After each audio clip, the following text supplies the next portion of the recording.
So I just finished reading Dreaming Among Shadows by Danny Burns. Now, excuse my pronunciation of the name.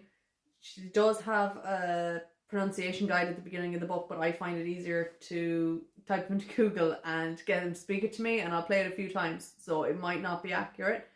Celosia might not be right. Sorry if it's not, but that's just the easiest way I find to learn the names.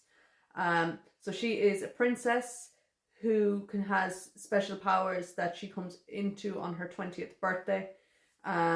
She is they're fulfilling the ancient prophecy of the gods when she gets these powers.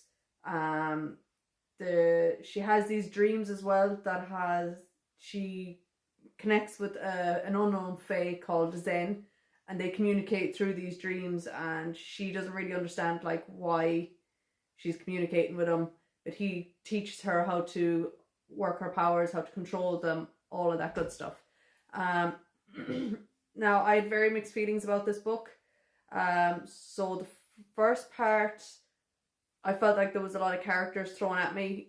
There's 4 or 5 on her side because it's a dual point of view. There's 3 or 4, maybe more, can't remember, at the beginning.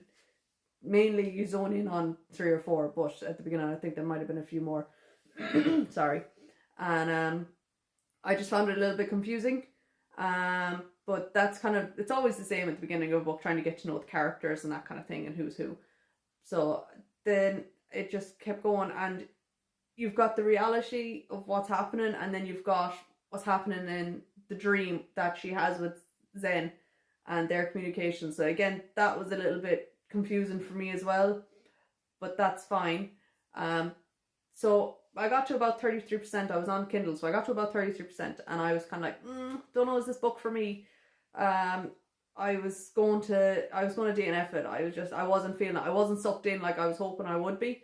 But then it got to about 35%, and I was hooked. I was sucked in, loved it, flying, couldn't put it down.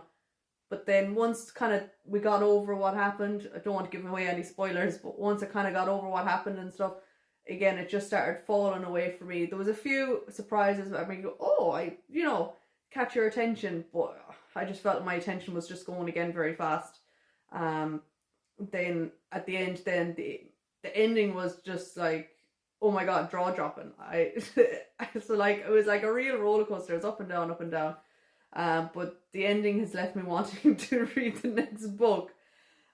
So I'm very conflicted. I don't think I've read a book that I've been so conflicted about. I either like it or I don't like it. This one, I'm on the fence. There was good parts in it. The ending left me wanting to read the next book, and yeah, so that's just, I don't know. I'll probably end up reading the next book because I want to know what happened. But yeah.